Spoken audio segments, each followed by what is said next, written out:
Alô, oitavo anos, eu sou o professor Luiz, História, e hoje vamos falar aqui sobre a independência da América Espanhola. O que é a América Espanhola?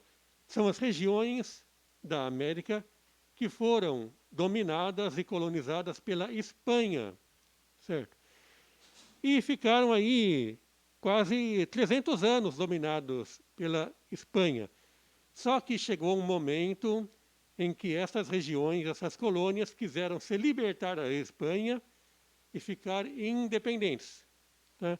No final, também vamos falar um pouco da América Portuguesa, no caso, o Brasil. Por quê? Foi colonizado por Portugal. Então, a chamada América Espanhola não quis mais ficar controlada e dominada, então, pela Espanha. Então, tiveram as lutas pela independência. O que é independência? O processo de independência é o processo de lutas de uma região que é colônia para ficar livre da metrópole, que é o país que a domina. Tá? Então, a Espanha dominava essas regiões, Portugal também era que dominava o Brasil. Tá? Então, aí teve o processo de lutas pela independência, porque essas colônias lutaram para ficar livres da Espanha e constituírem países independentes. E quando a chamada América Espanhola foi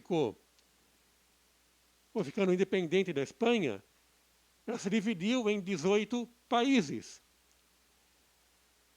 Então, um nome que deve ser muito lembrado em relação à independência da América é o do Simón Bolívar. É o nome assim que mais se destaca, mas não é o único. E outro detalhe também, tem que ter toda uma mobilização de uma população, né, para enfrentamento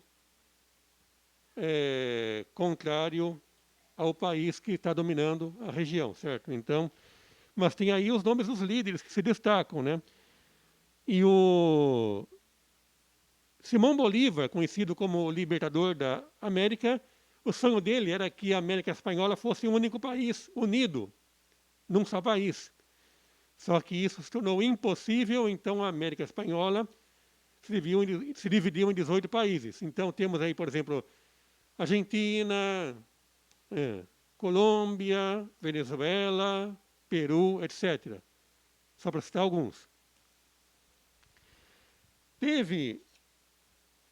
Os historiadores costumam dividir em 3 fases o processo da independência ou da luta pela independência. Então, primeira fase, movimentos precursores, ou seja, que vieram antes da independência em si.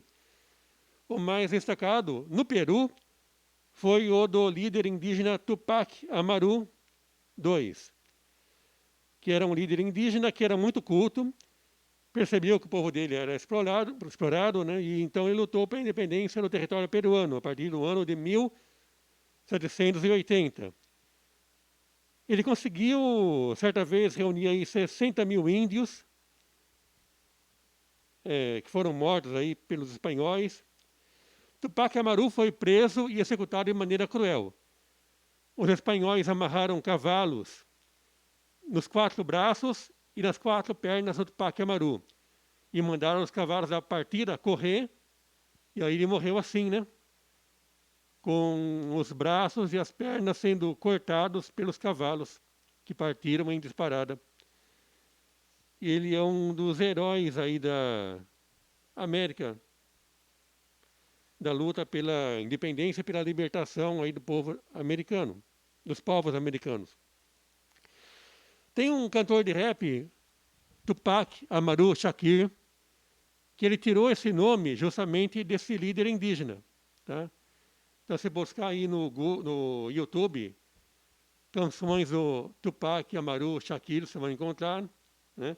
O codinome dele foi tirado desse líder indígena. Aí, a segunda fase, de 1817 a 1824, veio das chamadas teve uma fase, rebeliões fracassadas, né, 1810 a 1816, de rebeliões que não obtiveram vitórias, no período que o Napoleão foi invadindo a Europa, invadiu a Espanha também, e de 1817 a 1824 teve as rebeliões vitoriosas, essas que obtiveram êxito, que obtiveram vitórias. O Simão Bolívar, em 1813, assinou um decreto de guerra até a morte contra todos os espanhóis, certo? E ele iniciou aí todo um processo de lutas que resultou na libertação da Colômbia, do Equador e da Venezuela. Teve outro líder chamado José de San Martín, no português José, né? No espanhol José de San Martín, que ajudou a libertar a Argentina, o Chile e o Peru. Veja bem, quando a maioria das colônias espanholas já tinham se libertado da Espanha, os Estados Unidos estabeleceram a doutrina Monroe, cujo lema era América para os americanos. O que significou isso? Os Estados Unidos estavam interessados, sim, que a América fosse independente da Espanha. Por quê? Os próprios Estados Unidos é que estavam interessados em dominar a América a partir desse momento. E desde lá, então, até hoje, temos uma história aí complicada, complexa, muito tensa na América, né? Porque aí o imperialismo norte-americano começou também a atuar. E fora isso, com a independência dessas regiões, dessas colônias, tornando-se países independentes, nada mudou em termos sociais. As populações pobres continuaram na miséria, notadamente aí, as populações de origem indígena continuaram numa situação de pobreza, de miséria extrema, com uma nova elite aí, a elite dos crioulos. Quem que eram os crioulos? Filhos de espanhóis nascidos na América. Eles lideraram o processo de luta pela independência. Só que, quando essas regiões ficaram independentes e viraram países, essa elite dos crioulos tornou-se, então, uma classe dominante, que ela liderou a independência, mas aí ela que quis mandar. Inclusive, ela que manteve a situação de pobreza, né, dessas populações miseráveis. E com destaque para as populações indígenas. Então, veja bem, em termos de sociedade, de exploração dos mais pobres, né, de racismo contra índios, nada mudou. E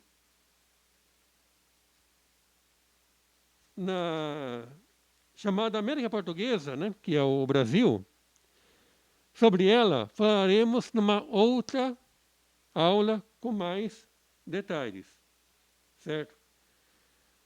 Então, até a próxima.